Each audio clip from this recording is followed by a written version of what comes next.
If we look at these people, the main problem that they have is they cannot derive a sense of pleasure from their own actions. They're doing all the right stuff, right? They've done a lot of research and it doesn't seem to work. But then there is a second component, which is like patting myself on the back, and this helps most human beings feel good.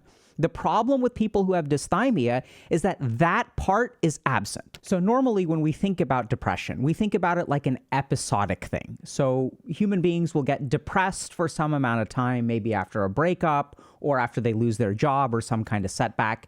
And then there's this idea that human beings will kind of bounce back. About 30 to 50% of people will experience depression at some point in their life. But there's another group of people who seem to be depressed all the time. Depression isn't something that happens to them. It is a characteristic of their life. It is a constant. And this is what we call dysthymia.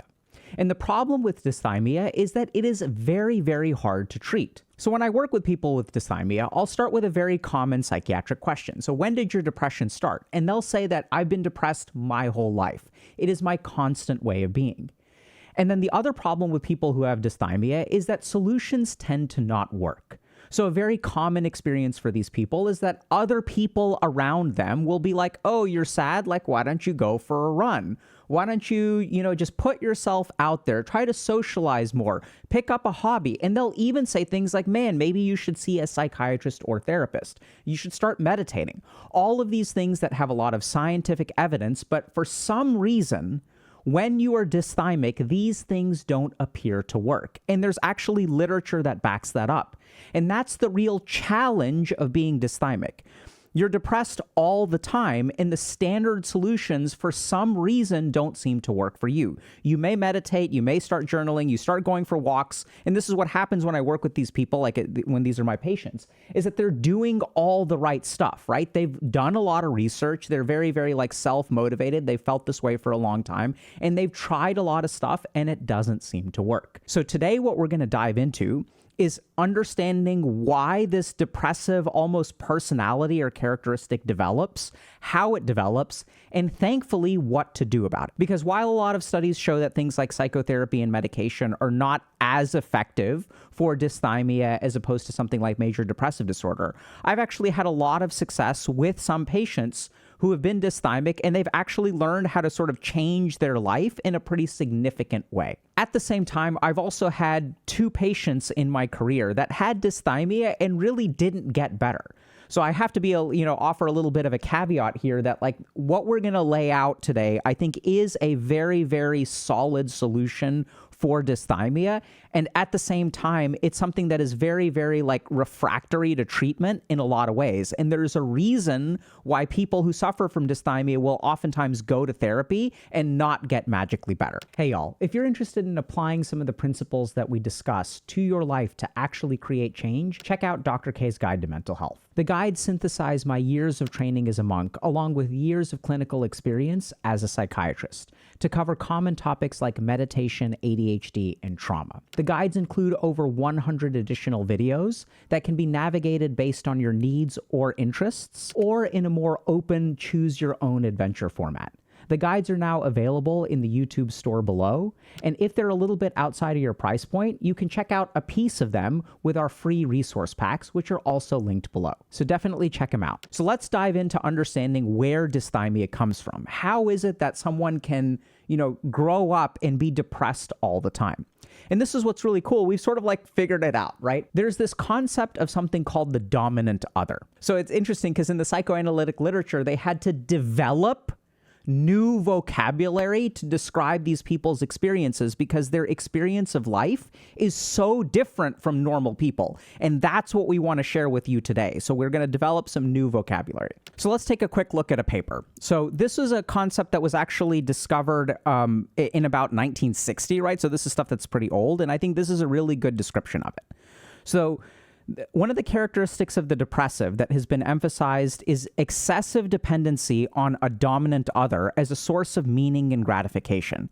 The depressive excessively derives his sense of his self-esteem from being rewarded by the dominant other and appears incapable of securing satisfaction independent of this intermediary. Now, I know that was kind of a mouthful, so we'll sort of explain it, okay? So here's how most human beings work. So I am over here. I am a human. And there is something outside of me, like a parent or a company. You know, there's something outside of me. And if we look at most human beings, we derive our self-esteem and even a sense of pleasure, okay, from our relationship with this other thing. So, for example, when I'm growing up and I have a set of parents, and if you think about like where my self-esteem comes from, if my parents are proud, then that increases my self-esteem, okay?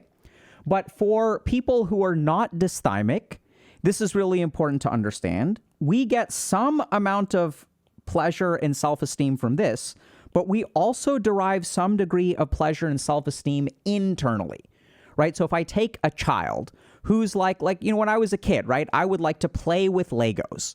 And when I'm playing with Legos, like the pleasure that I derive from that and the self-esteem that I get from building something cool has nothing to do with things outside of myself. The basic problem with people with dysthymia is that they actually get 100% of their sense of self-esteem and even a sense of pleasure and gratification from the dominant other. And we see this in the literature as well. This pathological dependency is exemplified in the depressive sphere of autonomous gratification, meaning the ability to derive pleasure directly from one's activities or accomplishments. Okay? If we look at these people, the main problem that they have is they cannot derive a sense of pleasure from their own actions. They don't derive a sense of like internal self-esteem. And this explains why solutions don't work for them. So now we have to understand something about a solution. So let's say I go to therapy or I do anything else. Let's say I journal. So when I journal, there are two places where the value of journaling come from. One place is from the journal itself, right? The exercise itself brings some amount of like insight into my life. But then there is a second component which brings progress and self-esteem, which is like patting myself on the back and saying, you know what? I did journal. Good for me. I am taking steps to improve my life. And this helps most human beings feel good. The problem with people who have dysthymia is that that part is absent. So the most that they can ever get from an activity like journaling is 50%. Because even though we sort of place 100% emphasis on the things outside of us, we cannot derive 100% pleasure from things outside of us. And that may be a little bit confusing, but it's sort of like fundamentally as human beings, you know, I can't derive 100% of my pleasure from things outside of me. Some of that has to come from me. So let's take the example of like mountain climbing, right? So if I climbed, when I was, 22 years old, I went and I climbed a 14,000 foot mountain, okay? So when you climb a 14,000 foot mountain, there's a certain amount of pleasure that comes from the experience. You stand at the top of the mountain, you look around, you're like, wow, this is magnificent. But that's not where the majority of the pleasure comes from. The majority of the pleasure comes from, holy crap, I woke up at 4 a.m. this morning. I started climbing at 6:30 a.m. and I climbed for 8 hours and I've now accomplished this feat. There's a sense of autonomous or internal gratification. And this is what is denied to people with dysthymia. And this is also why people with dysthymia, why solutions don't work for them, because they go on and they're like, okay, so someone's saying, go climb a mountain. They climb a mountain, but they only get 50% of the pleasure. People say, start journaling. They only get 50% of the pleasure. People say, start meditating. They only get 50% of the pleasure. They are denied this sense of internal accomplishment. So then the question naturally becomes, why is that? How are these people different? And this is where you see particular patterns in these people's upbringing. So I'll illustrate what I've seen very commonly kind of as a therapist, okay? So the first is that there's something outside of you that determines all of your self-esteem. So this can be something as simple as parents who expected way too much of you.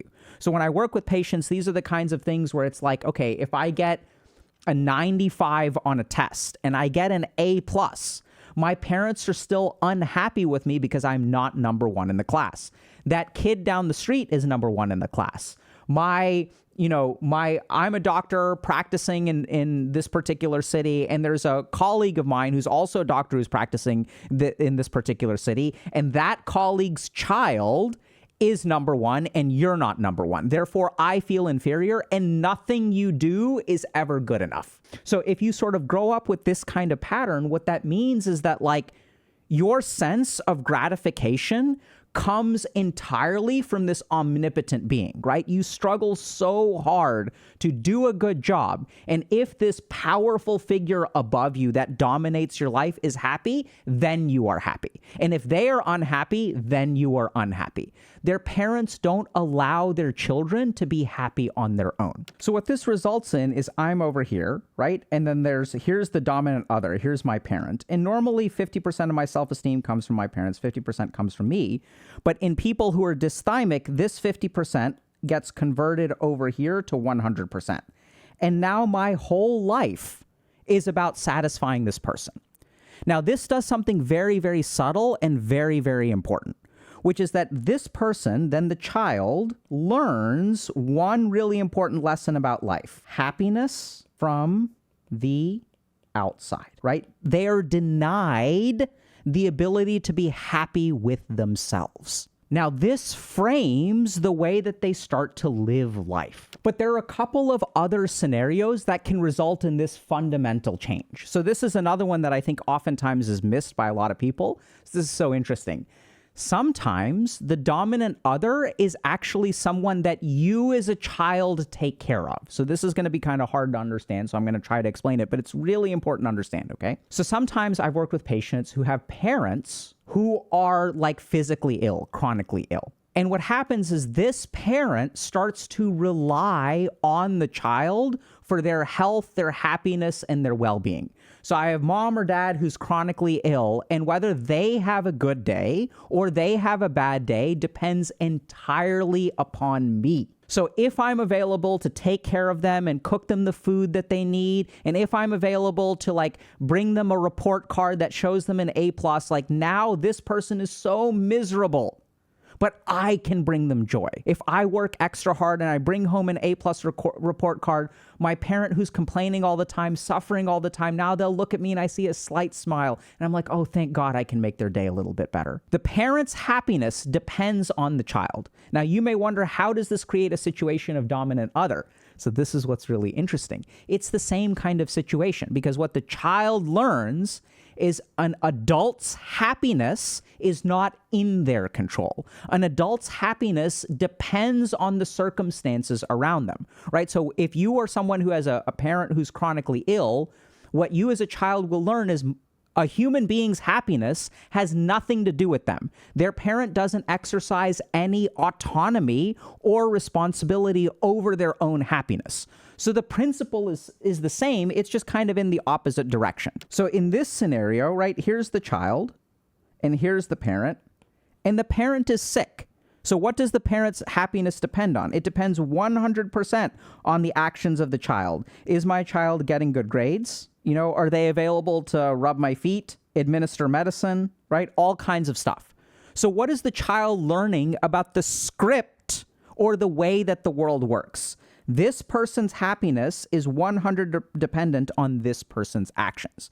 And so then what happens is, as this child grows up, now you're in this column. And now what you're thinking is, my happiness depends on this external thing, depends on this external thing, this external thing, and this external thing. And here's the thing that makes me just incredibly sad, which is that people who grow up in this pattern, who are dysthymic, when they're growing up, their parents can count on you, right? Because you're like working so hard to make your parents happy. The problem is when you grow up to be an adult, there is no one that you can count on in the way that your parents could count on you, right? You started to craft your entire life around your parent. But when you grow into an adult, no one else is willing to make that sacrifice on your behalf. And so then you run into serious trouble. There are a couple of other features that I tend to see in my patients with dysthymia. So let's see if this tracks for you. So one is that they think a lot of things are frivolous. So oftentimes growing up, like their parents or their conditioning or their upbringing or their thought process now is like, this is frivolous. Like this is silly. Like we shouldn't spend our time. What do you mean like waste a whole day doing nothing? Like that's a waste of time. Sometimes they think that things are frivolous. Sometimes they think that things are inefficient. Sometimes they feel it's like too indulgent to do this thing. The concept of treating yourself is like completely foreign to them. Oftentimes, the other thing that we see in people with dysthymia is that their attempts at self-gratification are accompanied by intense feelings of guilt. Right? So if we go back to the scenario of parent who's got health problems, and then you one day sort of are like, well, I want to go to prom, or I want to go to a party with my friends. And then when you go to a party with your friends, you feel an intense sense of guilt. And where does that come from, right? Because your parent is sitting there, they're lying in bed, and they're like, oh, like, you should go and have fun. I'll be okay. Like, it's okay. Like, I can't really make myself food, but I'll be all right. Like, you should go and live your life, right? Don't leave me here. Like, I don't want you to ruin your life because of me. Like, don't do that. And then your parent starts crying. And then they feel bad. They're telling you, oh, go and live your life. But how do you feel looking at this? You're like, I can't fucking leave, right? Like my parent is willing to make all of this sacrifice and they're suffering so much. Oh, I won't go. I'll sort of stay here. So once again, the problem here is that you get conditioned. You get conditioned that any kind of pleasurable activity you take automatically has a sense of guilt that comes with it. And this is true of the child who grows up with super high expectations as well, right? So I got a 95 on a test. I didn't get 100. You want to play video games? That's a waste. You should get 100 first. So all of these pleasurable activities that you want to engage in are actually denied pleasure. Right? So when you engage in the activity, you don't experience pleasure. Instead, what you feel is like guilt or shame, or that you should be doing something else, or this is a waste of time. And now we begin to see how this creates dysthymia. Because what is this? What are these people's experiences of life? Their experience of life is that things don't bring them pleasure, right? Other people are able to socialize, they're able to go to parties, they're able to go on vacation, but people with chronic dysthymia, there's always this depression lurking in the background that is squeezing the joy out of your life from all of these different activities that normies can experience joy from. Therefore, the future depressive has been trained to fear his own activities. He requires a mediator to grant him pleasure, a dominant other who breathes meaning into their life. In order for your life to have meaning, it requires someone else to give you meaning. This dominant other, and it doesn't even have to be a person, by the way. It can even be things like a religion or like something like the army, like where there's this other factor outside of you that determines whether your life is good or bad. This is the crux of people who have dysthymia, is that they're not able to extract pleasure from life on their own. So one kind of surprising feature is that oftentimes people with dysthymia are externally incredibly capable. Remember earlier in our example, we talked about someone getting a 95, and this is what I've seen a lot, right? So in my practice, I work with people who are coming to me for learning about becoming happiness and attaining moksha and all of this kind of inner peace and stuff like that. So oftentimes people will come into my office who are very financially successful, very externally successful, but they're constantly depressed. And so early on, the reason that they became so successful is because they were trying to satisfy unrealistic expectations from parents. And then when they grow up and they've sort of checked all the boxes, they're 32, 33, making a ton of money, maybe even dating, but they have this subsurface constant sense of depression. So let's take a quick look at that paper again. The problem with the helplessness model is that many depressives are capable of excellent work and are convinced of their effectiveness.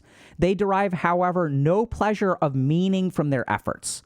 It is not the realistic inability to perform, but the intrapsychic inability to obtain satisfaction that seems more typical of depressives. This means that a lot of y'all who are chronically dysthymic are not as debilitated as people who may even have something like major depressive disorder, right? When we think about something like MDD, we think about severe depression where you can't get out of bed, you can't clean your room, you can't do anything, so you are impaired. But people with dysthymia struggle constantly. and are successful, but no amount of success seems to bring them some sense of joy or autonomous gratification. They're not incapable, they're very capable, but for some reason, they're eating food all the time, but it has no taste. The other thing that we tend to see in people who are dysthymic is that as a result of this kind of like, upbringing and their inability to derive like meaning from things like work or relationships, they tend to gravitate towards a lot of like dopaminergic activities. So now we're going to take a quick kind of side note into the neuroscience of something called anhedonia. So anhedonia is the inability to feel pleasure. And if we look at sort of the circuits for pleasure in our brain, it's not just dopamine. There's one kind of pleasure that's called consummatory pleasure. So this is like when I consume something, I get a spurt of dopamine. So people who are dysthymic can actually experience that. So they can get some degree of dopamine, but a lot of the pleasure that we experience in life comes from a sense of like satisfaction or contentment. It's not just the dopamine, it's like climbing to the top of the mountain where sure, I get some amount of dopamine rush because I'm seeing something super cool, but then there's also this sense of like internal contentment. And that kind of stuff is actually denied to dysthymic people on a neuroscientific level. So we sort of know that from anhedonia. And what this results in is that if you are denied sort of the sense of contentment, but your consummatory pleasure is still capable, right? You still like your dopamine circuits are somewhat intact. What that means is that people who are dysthymic are drawn to particular activities like alcohol, substance use. And this, by the way, has been understood for like 60 years. And nowadays it's things like technology and video game addiction. Other such individuals may fight a feeling of inner deadness by daredevil thrills or criminal excitement. And then this is also hilarious. They are chronically tired, withdrawn people who are drawn to melancholy aspects of life, often immersing themselves in existential literature or pessimistic fiction. 50, 60 years ago, people were noticing that, okay, like if you're someone who feels devoid of meaning on the inside, if you feel dead inside, you are drawn to these external dopaminergic kinds of things, and you're also like kind of a goth doomer sort of kid. Right? These tropes have existed for years way before we were born. And thankfully, we sort of have some insight into this. So now the question naturally becomes, if you're someone who's struggling with dysthymia, what do you do about it? So let's talk about a little bit of kind of evidence-based treatments. A lot of studies show that things like pharmacology, like using antidepressant medication, does have mild to moderate effects. What I was kind of taught in residency is that it doesn't really work great, which is kind of fair enough. That's been sort of my experience as well. But it's still not something that you should avoid by any means. By all means, like sort of look into things like pharmacologic, go see a psychiatrist, get prescribed some antidepressant stuff. It could help you. Second thing is there are studies on things like psychotherapy. And psychotherapy is also like mildly to moderately effective. And I think the challenge here is that a lot of these like protocolized therapies like sort of don't work because it's not that they don't work. The evidence shows that it can help. But there is like a particular problem with like going to see a therapist, which has to do with the way that a dysthymic person sees therapy. So the problem is that going to see a therapist falls into the same trap that reinforces the dysthymic person's patterns. Okay, now what does that mean? So remember, this person grew up thinking that all of my joy comes from something outside of me. And the work that these people fundamentally need to do is to learn how to discover inner joy independent of anything outside of me. So when I go see a therapist, there is a subtle thing that can happen, which is I can fall into the same trap. Now, what is the source of my joy and my pleasure? It is the therapist. Oh, I will go to the therapist who has now taken the place of the dominant other. It used to be that my pleasure or my happiness came from mom or dad, but now I will go to the therapist, and the therapist will bestow upon me some sense of happiness and meaning and self-worth. So then you go and then you actually fall into the same trap where you go to the therapist and you're like, therapize me. I'm here to do the work of therapy. I'm going to do everything that I'm supposed to do and I will be fixed at the end, right? You're going to fix me. But that in and of itself is what keeps people with dysthymia stuck because they're once again shunting the responsibility. Instead, what they need to do is learn how to derive pleasure from their own activities. Now, the question becomes, how do you do that? The first is that like we notice that all of their human relationships are not about the joy that you get by being with this person, right? Y'all aren't just like chilling. You can't just hang out. Your relationship with this person is once again like the dominant other. Like if I am in a relationship, the relationship will make me happy. Instead of just chilling with your partner and vibing and doing nothing and just enjoying their presence, you are engaging in relationships to extract pleasure and bring this happiness from something outside of you. This also applies to all of the work that you do, right? So instead of like work being about like being satisfied with yourself, you are always working for other people's approval. This has to change. It starts by noticing this pattern of anything that you engage in. Are you thinking this is going to make me happy? And I want y'all to really think about that phrasing for a second, right? Because in that, who controls the making happy? This will make me happy. This is an outside thing. The dominant other is acting on me and will make me happy. So I'm losing all of my sense of responsibility, which is the problem. So the first thing is to notice that pattern. The second thing to do is as you engage in particular activities, what you will find is that guilty voice, that voice telling you this is inefficient, this is a waste of time. It's going to be some kind of guilt or negativity that comes with pleasurable activities. Now, I want y'all to think about like how screwed you are if that's what happens. Because there are some things that bring us pleasure in life. And when the things that bring us pleasure and meaning in life make us feel guilty too, it's like, wait, what? It's like, okay, here I have a sandwich and I'm going to put some trash on top. Anytime I take a bite of a sandwich, I'm going to put some trash on top. So you're depriving yourself of the positive experiences of your life by the feeling of guilt that you layer into it. So when I work with my patients, usually what we do is we really try to find that guilt. So when you try to do something that's pleasurable, like, what are the things that make you feel guilty? And the crazy thing is you actually want to move towards those things and then really try to just experience that kind of in the moment, experience it, notice the guilt, set it aside, but really try to engage with it. If you're, so I had a patient who was like 36 years old and they really loved Legos. And then like something happened and they got punished when they were at the age of 8. They did something as an 8-year-old and their parents were like, no more Legos for you. They took all their Legos and they never got them Legos again. And they, anytime they would ask for Legos, like the parents would be like, no, you shouldn't be doing Legos. You should be doing this instead. Like you should be focusing on your studies, Alok. Focus on your studies. This isn't me, by the way. My parents let me play with Legos. So now what we really want to do is practice engaging in those things that actually make us feel guilty. And we want to kind of acknowledge the guilt. And we want to sort of like see if we can find some way to derive pleasure without the guilt.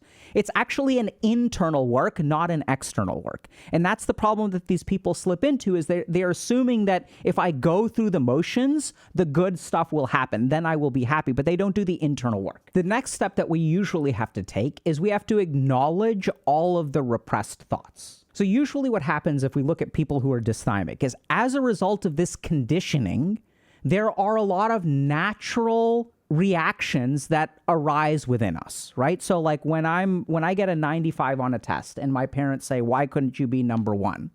There's a natural reaction of like, hey, can't you be proud of me? Like I was proud. Like I come home and I'm so excited because I got an A, right? And all you've ever wanted from me is get a 4.0 GPA. So I have this like natural reaction to my circumstances. And what happens when you're raised with the dominant other is that your natural reactions have to be repressed because you come in excited and your parents are disappointed and that's like whiplash for you. So in the stage of healing, what we have to do is start uncovering these reactions. A great way to do this, and this is kind of like practical advice that I give to my patients, is do things that are a little bit impractical. Do things that are a little bit indulgent. And when they engage in these activities, we already talked about the guilt, but then there's another thing that happens. So you start to feel the guilt, right? And the guilt is what represses. It's not just about noticing the guilt. It's about noticing what the guilt is covering up. Remember, there's the sandwich and there's the trash on top. So one part is removing the trash. The second part is actually focusing on the sandwich. So what is it that I enjoy about this kind of thing? And this is basically what I find is that like the reason that these people aren't enabled to derive that internal satisfaction is because they repress these very actively and there's guilt layered on top. The next thing to do is to really try to become independent. And what do I mean by that? So what I mean by it, and a lot of times, like people who are dysthymic, remember, they can be very capable and very successful. So they may be like financially independent. They have their own place. Sometimes they struggle in those dimensions too. But what I mean by independent is when I talk to my patients who are dysthymic, they're always thinking about someone else. Like, okay, do I want to go to like the gym today? Well, I have a buddy who works out and he likes to go to the gym and I don't want to disappoint him, so I'm going to go to the gym. And they'll go to the gym and they'll work out, but they're afraid of disappointing people. They're afraid of disappointing bosses. They're afraid of disappointing, their spouses. They're afraid of disappointing other people. So their whole life is kind of constructed in relation to something else. That's the whole problem with the dominant other. So what we really strive for is independence. Go and do something by yourself, right? Go and do something irrespective of what someone else thinks. Go and do something that you can enjoy. Now, this is once again the trap that they fall into. So when they hear that advice, there's a very easy way for this to end up not helping you at all, which it's kind of so subtle and so hard to understand. And this is why it's so damn hard to treat. So if you think to yourself, oh, if I do independent activities, the independent activities will bring me happiness. Same fucking trap. Do y'all get what I'm saying? Like, I don't even know how to put this into words, but like the independent activity, that will be my salvation. If you fall into the trap of thinking a therapist will fix you, an independent activity will fix you, meditation will fix you, it will not work. The independent activity will not fix you from the outside. When you engage with the independent activity, don't look at it outside of yourself. Pay attention to it within you. What do I enjoy about this experience? Am I feeling guilty? How do I derive pleasure? And to practice being by yourself and really digging around inside of yourself for some kind of pleasure. Now, the last step, which is absolutely necessary, which is oftentimes the reason that people also get sabotaged, is as you start to walk down this road, the people around you will punish you for it. So this is something that is so sad, but I work with so many people who have all kinds of diagnoses. And what tends to happen when they start to make progress in their life is the people around them punish them. So if you are someone who has been dysthymic your whole life and you've been like thinking about the dominant other, right? You've lived your life to make your boss happy, your spouse happy, your parents happy. And then once you start living for yourself, they are not going to like it, right? Because they've expected, this is the person that I can call at the drop of a hat. You may even derive some positive sense of ego. People call you a great friend. They're like, oh yeah, this person is always available no matter what. I appreciate you so much. They'll say this kind of crap to you, right? And you may derive some degree of pleasure from it. That's the problem from the dominant other, is the only time you feel good about yourself is when they tell you, oh, you're such a good person. But then in order for you to feel good about yourself, you have to continually sacrifice for the sake of the other person. And when you are continually sacrificing for someone else who does not sacrifice for you, you cannot be happy. This is the trap of the dysthymic. Something outside of me makes me happy, so I constantly have to chase it. And no matter how much I chase it, dude, you can never be at peace if you are constantly chasing something. And so as my patients start to make progress, the people around them are not happy with it. And then they start punishing them. And if you have not done enough internal work, then that punishment will be too hard for you to handle, and you'll end up cracking and you will sort of go back to your old patterns. And so this is the tricky thing about sort of overcoming this dysthymia, is that there are a lot of steps to it. But the challenge is that, people will sort of say like, oh, okay, if you're dysthymic and you're too dependent on other people, start by being independent. Just be more independent. Just go do these kinds of things. But that doesn't work. In my experience as a psychiatrist, there is a sequencing to this stuff that is very important. You can't just strive for independence, piss off all the people who have come to expect of you being a doormat, and the punishment that they give you is going to be too much for you to handle until you've done the work of understanding the guilt that you feel, right? Because when they impose guilt upon you, that's going to pile onto the guilt that you feel, and it's going to make things like overwhelming. So the key thing about this process is that people will look at some of these solutions and they'll say like, okay, I have to do the solution, then I'll be fixed. It doesn't work like that. Recovering from dysthymia, the best analogy I can give y'all is it's a little bit like assembling furniture. there's a bunch of pieces, and you can look at a picture of, let's say, like, you know, a cabinet that's been put together. But you can't just put together the walls of the cabinet. You have to do a lot of internal work. You have to put together the drawers, put together the shelves, and then you slot them all into place. Then you create the outside of the cabinet. And that's what you need to do if you're struggling with dysthymia. You can't just jump straight to the end and become independent and find joy. It doesn't work like that. If you try to do that, what you'll end up with is something that looks like a cabinet but has nothing on the inside. Instead, think a little bit about the steps that we've laid out. Now, this is, like, once again, just one clinician's take on what this has looked like when I work with them. Your road may vary, your mileage may vary. But the good news is that when I've worked with a lot of these people, like, it's pretty cool, like, how transformed their lives are at the end of this. Like, many people are like, holy crap, like, now I'm enjoying life. Like, I'm deriving pleasure from my life without being dependent on other people. Leads to a huge sense of freedom, leads to a huge sense of, like, putting down a burden, leads to, like, I'm not chasing anything anymore, so I can just sit down and chill. So dysthymia is something that, you know, is actually way more common than we realize. Like, so we said that, you know, 30 to 50% of people will experience depression of some form at some point in their lives. And the crazy thing is, like, a third of those people will be dysthymic. So we're talking about somewhere between, like, 10 and 20% of the population struggles with this constant sense of, like, emptiness, lack of meaning. And our hope today is that we can sort of illustrate a little bit of this problem for you so that you can take a couple of steps and hopefully move in the right direction. But remember that just because you watch this video and you follow the steps doesn't mean that the happiness will come, right? You have to do the internal work, which I know is hard because you're like, I don't know how to do that, because your parents conditioned you to never do that internal work and just focus on making them happy. So it's like, it's a real tough nut to crack, but good luck with that.